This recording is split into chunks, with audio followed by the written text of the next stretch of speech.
Hi friends, நான் உங்கள் ரிஸ்வான். இன்றைக்கு நாம் பார்க்க இருக்கிறது அரசியல் மீறும் தளத்திலிருந்து இந்தியா இலங்கையிடம் தோற்ற அந்த தோல்விக்கு என்ன காரணம் என்று எல்லோரும் அலசி கொண்டிருப்பீர்கள்.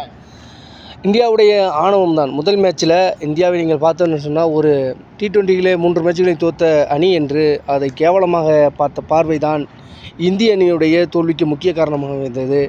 அதே சமயத்தில் ஒன்றையில் திறமைமிக்க அணியாக தன்னை உருமாற்றி கொண்ட இலங்கையுடைய பவுலிங் சுழலிலே இந்தியா சின்னாபின்னமானது என்று தான் சொல்ல வேண்டும்.